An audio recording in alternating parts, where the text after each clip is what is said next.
Hello बच्चों, क्या हाल है आप सबके।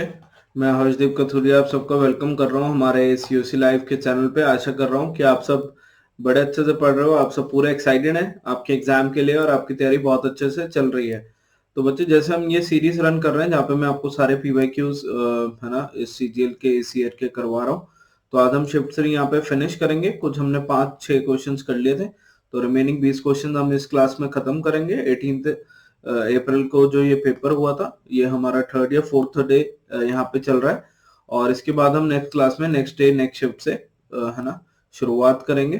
तो आशा कर रहा हूँ कि आप बिल्कुल एक्साइटेड होके इन्हें देख रहे हो। आप सबको पीडीएफ्स मिल गई हैं, आप उनसे और अच्छे से प्रैक्टिस कर रहे हो। नॉलेज के साथ साथ आप एनालिसिस भी अच्छे से कर रहे हो कि क्वेश्चन करना तो आता है, बट उसको कैसे जल्दी करना है, कहाँ पे क्या दिक्कत आ रही है, वो हम फाइंड कर लें तो और बेटर परफॉर्म कर पाएंगे। तो आप अच्छे से गाइडेंस के लिए और ऐसे मेंटरशिप के लिए हमारे साथ बिल्कुल कनेक्टेड रह सकते हो।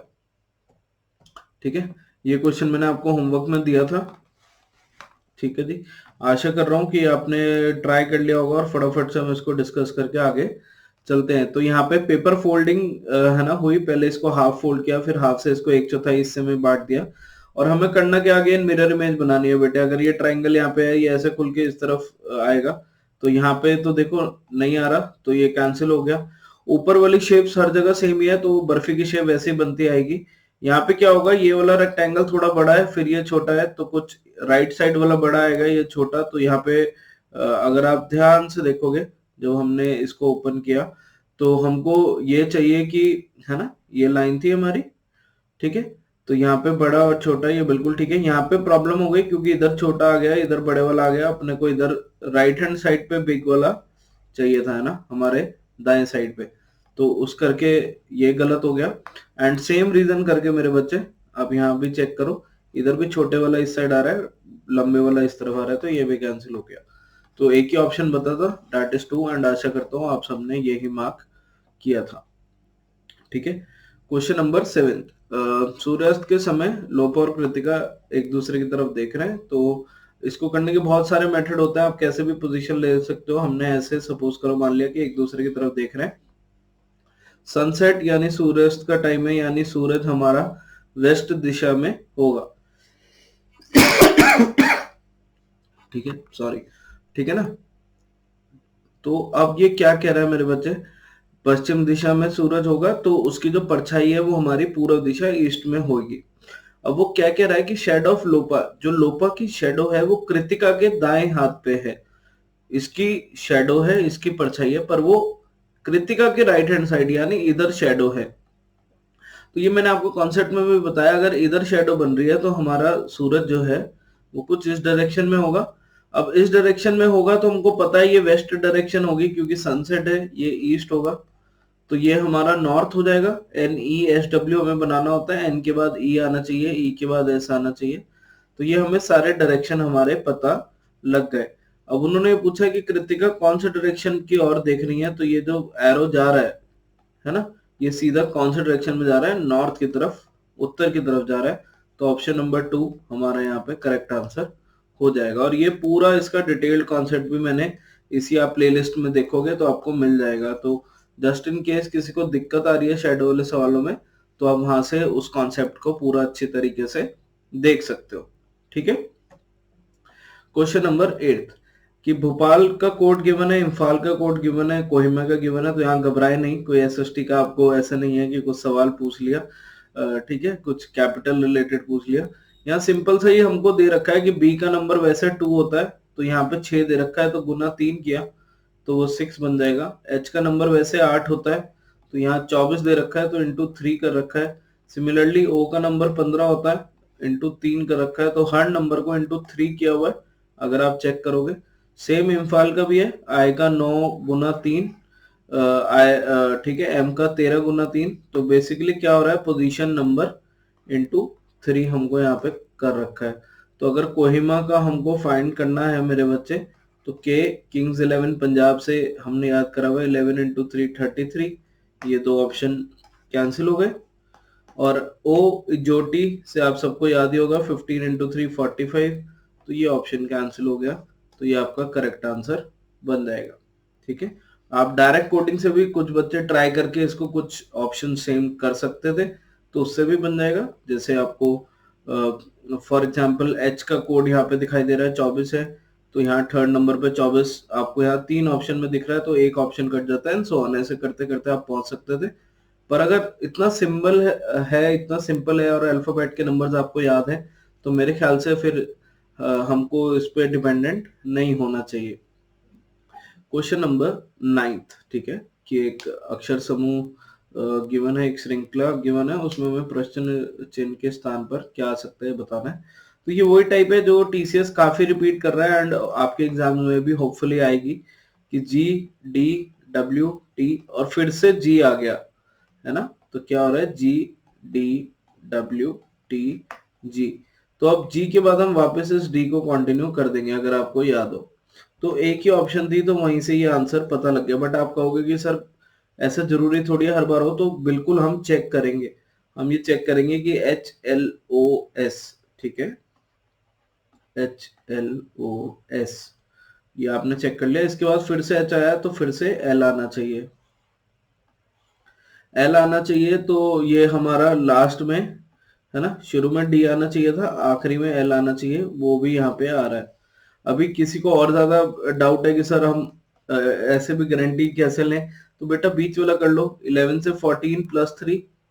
हर बार ऐसे ही तो कर रहे हैं क्वेश्चन, 14 से 17 प्लस 3, 17 से 20 प्लस 3, है ना, तो ये 23 प्लस 3 और फिर 26 यानी Z, तो ये DZL आपका कोड बन जाएगा। ठीक है, तो ये बिल्कुल ठीक है, आप इसके अकॉर्डिंग यहाँ पे मार्क कर सकते हो। ठीक है जी, इजी क्वेश्चन था मेरे ख्याल से, ये भी मुश्किल नहीं था। सिलॉजिज्म के सवाल है, हमको ये बताना है कौन सा लॉजिकली फॉलो करता है। प्लीज ये क्वेश्चन एक बार पढ़ लेना, वहां पे अगर ये लिखा हुआ लॉजिकली डज नॉट फॉलो, तो ध्यान रखना कहीं आप ऊपर पढ़ो ही ना, तो थोड़ा जल्दी में पर रीड कर लेना। ठीक है ना, तो यहाँ पे क्या कह रहा है कि सम लायंस आर टाइगर, कुछ शेर बाघ हैं, सभी सॉरी बाघ जो है तीनों है, ऑल टाइगर आर लेपर्ड्स, तो कुछ इस अकॉर्डिंग बन जाएगा। ऑल लायंस आर एनिमल, तो सारे जो लायंस हैं वो एनिमल्स होंगे, ये सर्कल बन जाएगा, एक बार चेक कर लो। ठीक है ना, अब इसमें हमको क्या कह रहा है, इसको आप कनेक्टेड कर सकते हो, कोई ऐसे टेंशन वाली बात नहीं है। सम एनिमल आर लेपर्ड, देखो एनिमल और लेपर्ड का टच हो रहा है, तो ये बिल्कुल ठीक है। सम लेपर्ड और लायन, तो लेपर्ड और लायन का टच भी बिल्कुल हो रहा है, तो ये भी बिल्कुल ठीक है। सम एनिमल आर टाइगर, तो ये भी बिल्कुल टच हो रहा है, ये भी बिल्कुल ठीक है। तीनों सही आ रहे हैं और हर डायग्राम में ही वो सही आएंगे, आप चाहे बना के देख लेना। तो ऑल फॉलो यानी कंक्लूजन नंबर 3 कि निष्कर्ष 1, 2 और 3 सारे के सारे अनुसरण करते हैं, सारे के सारे सही हैं। ठीक है, आशा कर रहा हूं कि ये आपको इतना यहां तक समझ में आया होगा अच्छे से। क्वेश्चन नंबर 11th में क्या कह रहा है मेरे बच्चे, select the option in which the given figure is embedded. ये जो फिगर है ये कहाँ पे छुपी हुई है, तो देखो क्योंकि ये सवाल इतना इजी है कि आप या तो एलिमिनेशन से भी जाते हो तो दिख जाता है कि अरे यहाँ तो सांप सा बन रहा है, ये नहीं हो सकता। कुछ बच्चे यहाँ पे जाएंगे पर यहाँ ये बीच वाली लाइन नहीं है, ये तो सीधा चाहिए ना, तो ये नहीं हो सकता। फिर आप इसमें जाओगे तो यहाँ पे ये आपको दिख जाएगा, तो ये हमारा करेक्ट आंसर है। ठीक है, यहाँ पे बन गया। इसमें जाओगे तो अगेन इसमें आपको कोई ऐसे पूरी गारंटेड शेप सेम नहीं मिलेगी, ऐसे हो सकता है थोड़ी सी मिल जाए, पर उसकी इतना लंबा लाइन जो ये है ये नहीं मिल रहा, तो इसके चलते ये भी कैंसिल हो गया। तो चाहे एलिमिनेशन से कर लो, चाहे देख पहले दिख जाए तो बढ़िया, एलिमिनेशन से कर लो तो बढ़िया। मेरे ख्याल से आप इसमें टाइम बचा ही लोगे। ठीक है, ये मुझे पूरा यकीन है वैसे इतना। Question number 12, in the following Venn diagram the hexagon stands for captain. देखो अब जब ये सवाल आया ना, क्योंकि ये आखिरी वाले जो कुछ डेट्स हैं कुछ शिफ्ट्स हैं उसमें काफी ज्यादा ये सवाल आया, तो आप क्या करना है, इस चीज का ध्यान रखना कि वहां पे एक एक चीज को कॉपी में मत लिखें, पहले पढ़ लो हमको चाहिए क्या, क्योंकि ये तो हमें पता है ना कि क्या देगा। हर एक शेप का, हर एक जो यहाँ पे आकृति है उसका कोई एक मतलब होगा और उसके अकॉर्डिंग सवाल देगा। तो मैं पूछ रहा how many girls are topper and captain also, तो लड़कियां जो कैप्टन भी है, ठीक है, कप्तान भी है और जो टॉपर भी है। अब यहाँ पे ऊपर चेक करो तो कैप्टन्स, गर्ल्स और टॉपर्स, तो हमको इनका रोल चाहिए। अब वो सोशल एक्टिविस्ट है या नहीं है फर्क नहीं पड़ता, ठीक है। तो सर्किल में आ रहा है नहीं आ रहा कोई टेंशन नहीं, अब आप सीधा ये आखिरी वाला पढ़ोगे। बाकी तीनों में आना चाहिए क्योंकि कैप्टन भी चाहिए, ठीक है। यहाँ पे देख लो गर्ल भी चाहिए, डॉटर भी चाहिए। तो जब आप ये देखोगे सर्किल में आना है, बाकी तीनों में आए, तो ये नंबर दिखाई देगा। फिर सर्किल के साथ देखोगे तो ये नंबर दिखाई देगा। अब देखो मैंने ऊपर चेक भी नहीं किया कौन सा किसका था, मैंने बस फिगर देख ली कि कौन सा चाहिए कौन सा नहीं चाहिए। तो मेरे को ये रियलाइज हुआ सर्किल आ जाए तो बढ़िया, ना आए तो बढ़िया, पर बाकी तीन में दिखना चाहिए, वो रेक्टेंगल में, ट्राइंगल में और हेक्सागन में, है ना। हेक्सागन 6 साइड वाला, वो मैंने रफ आपको समझाने के लिए बना दिया। तो इससे मुझे पता लग गया कि ये दो नंबर दिखाई दे रहे हैं, तो 8 और 5 13 हमारा यहाँ पे आंसर हो जाएगा। पर ये ट्रिक आपको बहुत कम देखने को मिली होगी, इसका वेन डायग्राम में यूज कर सकते हो। बहुत बच्चे यहाँ पे एक एक का नाम लिखते हैं फिर करते हैं, पहले एक बार पढ़ लो, हो सकता है ना कि वो सबका यूज करवा रहा है तो आपका टाइम बच जाएगा, ठीक है। क्या ये बात समझ में आई? चलिए, select the correct combination of mathematical sign that can sequentially replace the signs। तो देखो आपको मैथमेटिकल साइंस यहाँ पे देखना है। अगेन हमारा जो टारगेट है वो सबसे पहले ये रहेगा कि डिवाइड का साइन ढूंढने और उसको हम मैनिपुलेट करें, है ना। एक तो डिवाइड का साइन यहाँ पे दिख रहा है, इसमें यहाँ पे है, इसमें यहाँ पे है, इसमें यहाँ पे है। अब देखो अगर मैं ये वाला यूज करता हूं तो 230/46 आता है कुछ ऐसे। ये 23 से कटेगा 2 और ये 10 या और ये 5, बेसिकली डायरेक्ट ही कट रहा है ना। 5 से कट रहा है तो पूरे पूरे चांसेस हैं कि ये वाला सही हो जाएगा, क्योंकि इसको हम कट करके 5 सोच ले तो ये ऑप्शन भी आ गया, ये ऑप्शन भी आ गया। एक बार ये वाला चेक कर लेते हैं। अगर हम डिवाइड यहाँ पे रखें तो 90/42 तो डिवाइड नहीं होगा। इंटू 63 में देखें, ये ऑप्शन तो कैंसिल है क्योंकि इसमें तो प्लस है, फ्रैक्शन बन जाएगा। इस वाले ऑप्शन में आपको चेक करना पड़ सकता है 60 इंटू 90/42, 7 से अगर आप काटोगे 9, 6 और ये 15, तो ये भी आपको ऑप्शन चेक करनी पड़ सकती है क्योंकि इससे भी बात बन रही है ना। तो एक बार अगर मैं इसको क्लियर ऑल करूं तो अभी तक हमने ये ऑप्शन एलिमिनेट करी, बाकी चेक करना पड़ सकता है, ठीक है। अब गट फीलिंग तो यही कह रही है कि इसका सबसे ज्यादा यूज होगा, ठीक है, क्योंकि ये बड़े नंबर्स थे और हमको कोई और इतना फिर रेलेवेंस नहीं दे रहा। क्योंकि अगर मैं ये वाला यूज करता हूँ, ठीक है, आप यहाँ पे चेक करो, 63 इंटू 90/42 इक्वल टू 230, क्योंकि नंबर बहुत बड़ा आ गया ना, 230 - 46 + 5। और यहाँ पे तो हमने मल्टीप्लाई करके देख ही लिया था कि अगर ये 7 6 42, 7 9 ये 6 15, तो 90 और 45 135, है ना, 135। और यहाँ पे जो नंबर आ रहा है वो 190 की लाइन में आएगा, तो ये ऑप्शन भी वर्क नहीं कर रहा। अब इन दो में से कोई एक ट्राई कर लो, एक सही होगा एक गलत होगा। सपोज करो कि हम ये सोचे कि ये वाला ट्राई कर रहे हैं, तो आप कैसे करोगे कि 63 is equal to 90 - 42 plus 230/48 sorry 46 divide है इंटू 3, तो ये 5 5 दिया 15, तो 90 - 42 + 15, तो 105। यहाँ पे ये बन रहा है -42, यही बना ना। और आप ये चेक कर लो कि नहीं बन रहा, ये बन पा रहा है, 63 बन पा रहा है, तो ये बन गई बस बात। यहाँ पे ये सही है ना। मैंने तो रैंडमली पिक किया था, ये बिल्कुल सही है, ये बन गया। आप ये चेक करते यहाँ नहीं बनेगा तो थर्ड आंसर हो जाता। तो आप इसको सिंपली ऐसे कर सकते हो। और प्लीज जो ये वाली चीज थी ना, मैं एक बार रब करके बता दूं, ये वाला ऑप्शन बहुत बच्चे इसको फॉर ग्रांटेड लेके पहले ही काट देते हैं। आई नो बाद में भी कट गया, बट प्लीज ध्यान रखना ये दोनों से वो फ्रैक्शन सॉल्व हो रहा है, मतलब फ्रैक्शन से एक नंबर बन रहा है। तो ये ना हो कि आपको पता ही नहीं चल रहा है, वहां पे बिंदास काट के आ गए और वो मल्टीपल साइन से कट हो पा रहा था, ठीक है। तो इस चीज का ध्यान रखना, कहीं एक्साइटेडनेस में पता ही नहीं चल पा रहा, खुशी खुशी में सॉरी। तो यहाँ पे मेरे बच्चे अगेन सीरीज का क्वेश्चन है। पिछले वाले जो हमने क्लास लगाई थी उसमें ये वाला सीरीज का बड़ा अच्छा एक सीक्वेंस आया हुआ था, तो यहाँ पे चेक करते हैं कि क्या सिचुएशन है।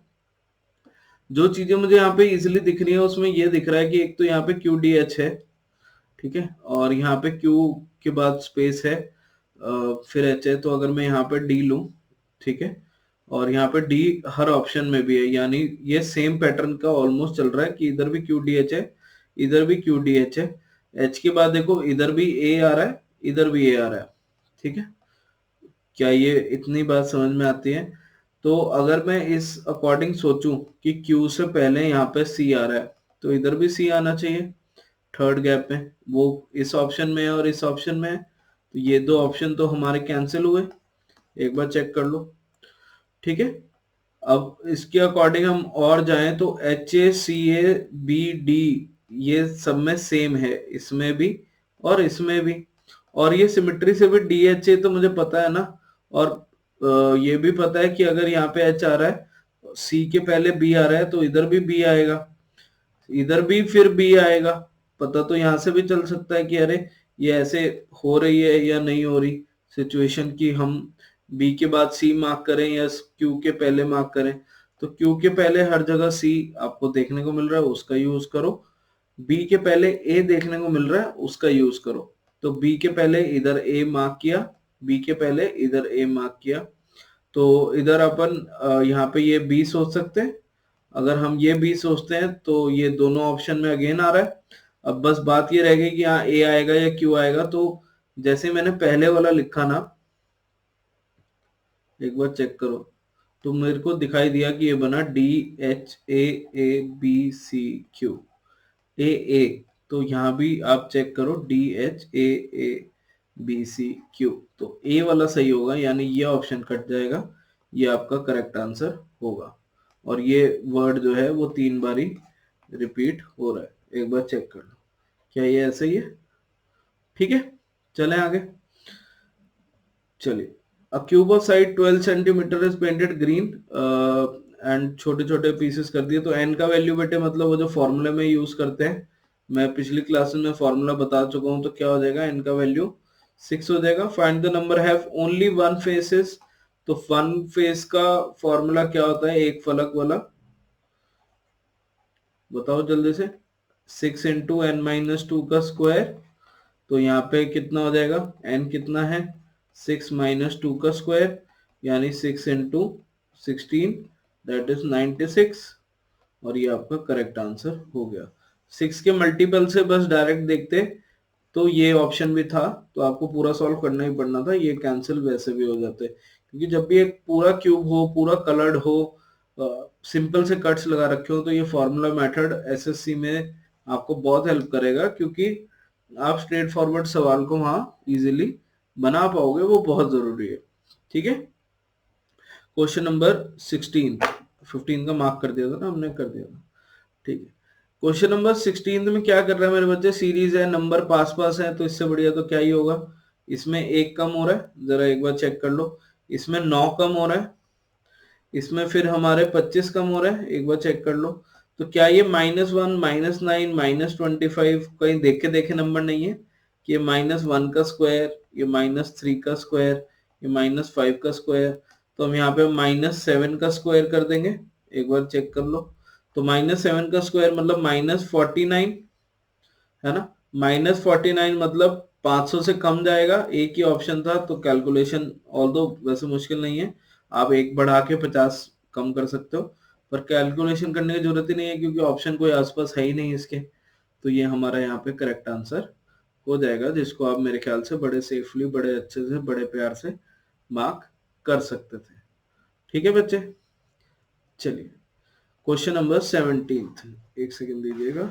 हाँ जी, 17 में क्या कह रहा है, find the correct mirror image. तो मिरर इमेज में अगर हम यहाँ पे सबसे पहले एन से चेक करें, तो एन यहाँ पे उल्टा हो क्या आएगा, तो वो बस 2 ही ऑप्शन में है, इसमें तो है ही नहीं, तो ये गलत हो गया, क्योंकि सबसे लेफ्ट साइड, सबसे बाएं साइड पे एन आना चाहिए था। अब इन दोनों ऑप्शन में अगर मैं चेक करूं, तो देखो यहाँ पे क्लियर कट डिफरेंस स्पेलिंग में ही आ जा रहा है, क्योंकि तीसरे नंबर पे टी होना चाहिए था, और यहाँ पे तो आई दे रखा है, आई तो हो नहीं सकता, तो ये गलत। ये हमारा नंबर, ये मेरे ख्याल से फ्री के मार्क्स होंगे अगर आपने पहले प्रैक्टिस करी हुई है। जो बच्चा इस क्वेश्चन में भी 40-50 सेकंड या 1 मिनट लगा रहा है, तो फिर मार्क्स तो मिल रहे हैं, बट आप अपना लॉस कर रहे हो। ये वहां 5-10 सेकंड में आराम से मेरे ख्याल से बन जाना चाहिए, ठीक है, बड़े आराम से। चलिए क्वेश्चन नंबर 18।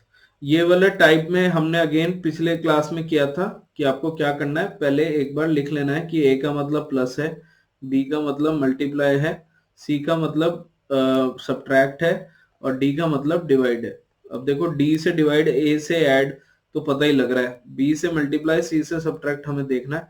इसका फायदा क्या होगा कि देखो जब हम बॉड मास लगा रहे हैं तो 189/7 मेरे को ये क्लियर कट पता लग जाएगा कि ये 27 यहाँ पे बन रहा है, ठीक है। 46C12 तो मुझे पता है कि पहले बॉड मास अगेन लगाना है, तो ब्रैकेट पहले खुलेंगे ना, तो पहले मैं इनको तभी सॉल्व कर रहा हूँ कि 46 में से 12 जाएंगे तो ये 34 हो गया, ठीक है। ये वैल्यूज आ गई, इनको इतना कट करके अब बाकी अगर मुझे करना है तो डी का साइन डिवाइड यहाँ पे है 441/7, तो ये हमारा कितना हो जाएगा, 6 और 3 63, यही बन जाएगा।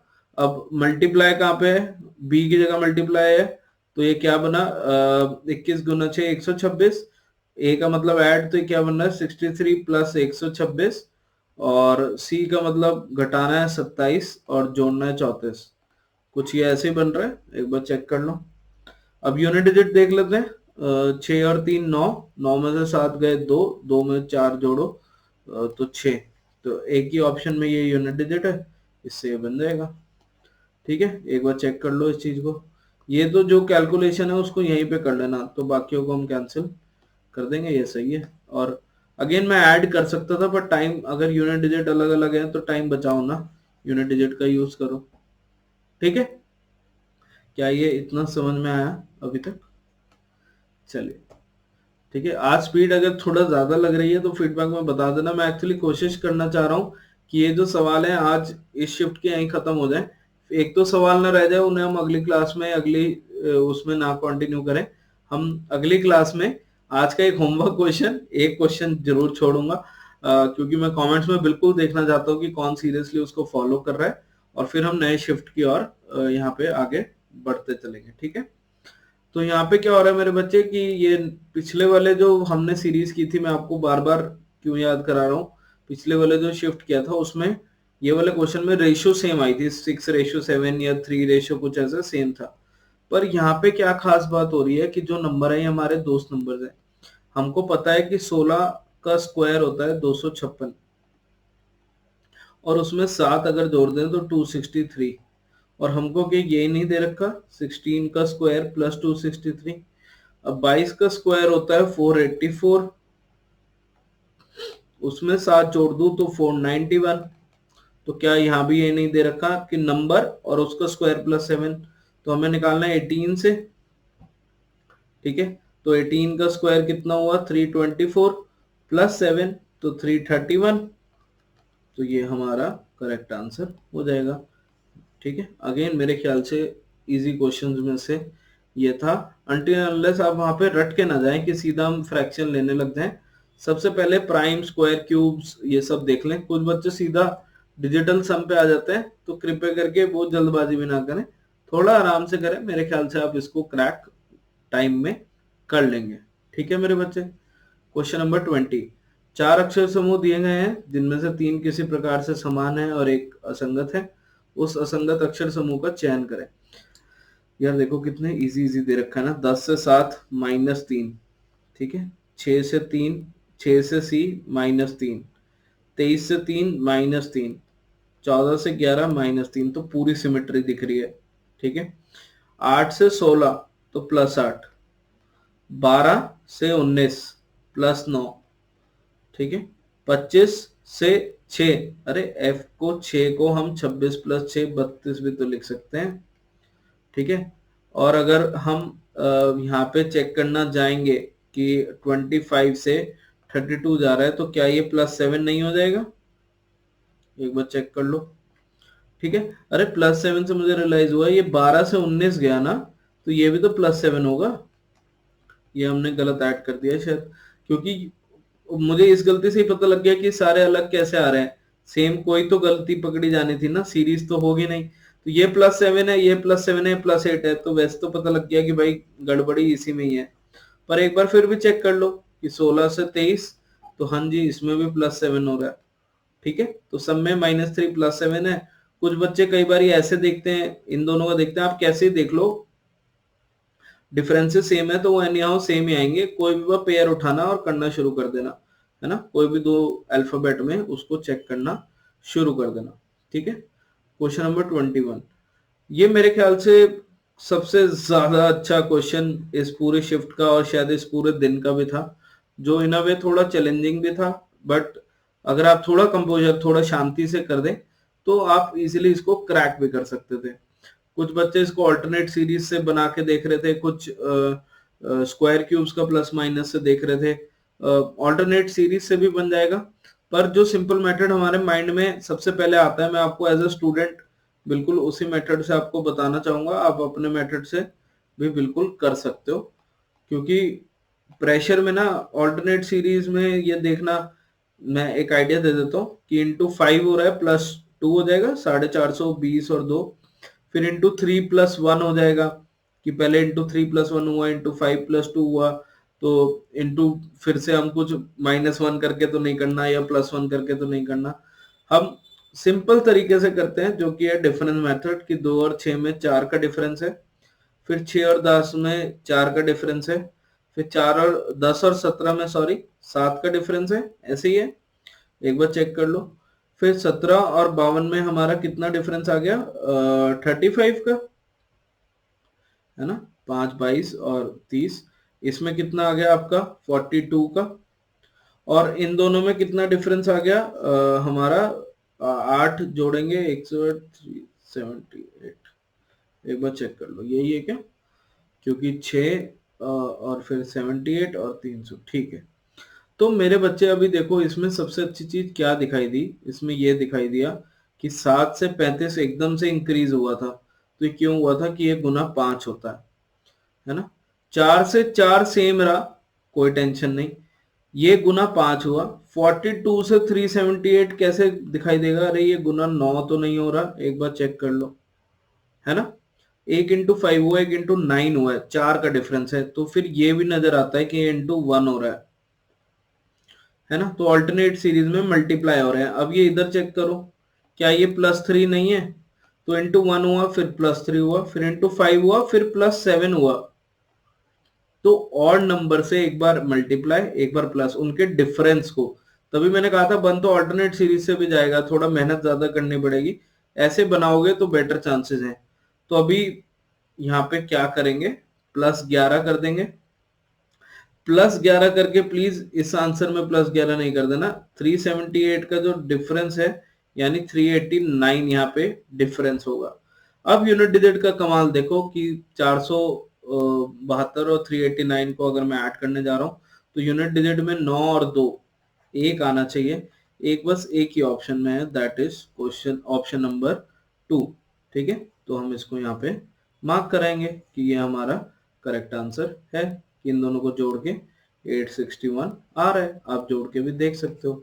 तो ये one of the finest questions था एसएससी के इस पूरी सीरीज में, जितने हमने किए, सीरीज कंप्लीशन के हमने जितने क्वेश्चन किए, एंड आपके लिए उतना इंपॉर्टेंट बन जाता है क्योंकि ये वैल्यू बदल के पक्का आपके इस साल किसी ना किसी एक शिफ्ट में दिखाई देगा।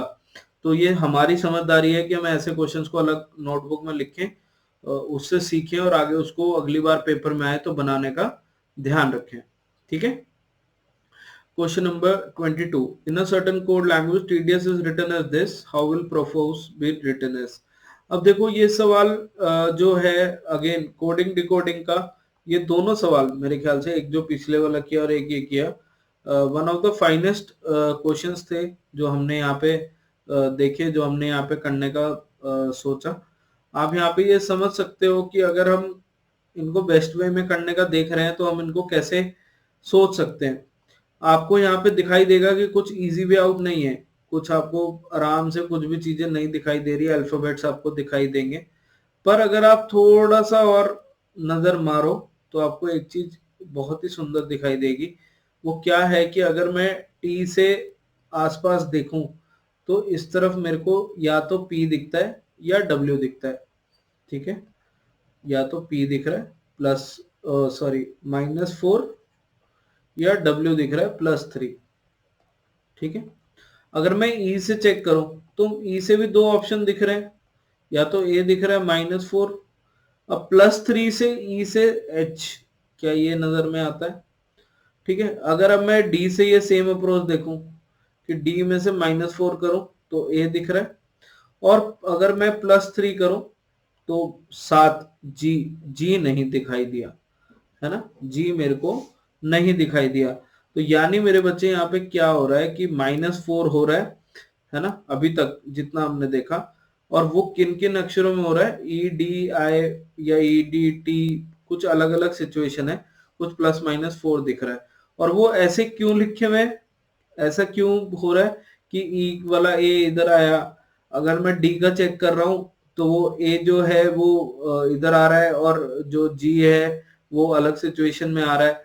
तो वो क्या सिचुएशन होगी कि हमको इनको अरेंजमेंट देखनी पड़ेगी, क्योंकि इससे कुछ फिक्स नहीं आया, बट हाँ ये पता लग गया कुछ प्लस माइनस हो रहा है। तो जब कुछ समझ में नहीं आता तो हम क्या करते हैं, इन सबको ऑप्शंस को देखे बगैर, है ना, क्योंकि ऑप्शंस भी बहुत कंफ्यूजिंग है, इन सबको या इन सबको किसी एक को अल्फाबेटिकल ऑर्डर में लगा लेना जब कुछ समझना है। जब अल्फाबेटिकल ऑर्डर में लगाओगे तो ये आएगा DEIO, है ना, STU।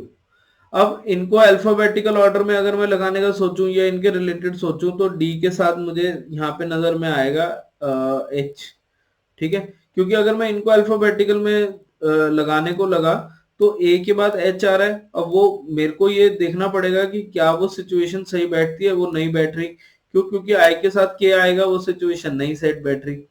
तो जब डी से एच मैंने देखा तो ये मेरे को नजर आया कि +4 हुआ। मैंने सारे केसेस देखे हैं तो ये इसी क्वेश्चन कहीं भी नहीं था, ठीक है ना। ई से आंसर आ रहा है ए, तो अपन क्या करते हैं, एक बार इनका सारा वैल्यूज लिख ही लेते हैं, क्योंकि ये थोड़ा सा एनर्जी मांग रहा है सवाल।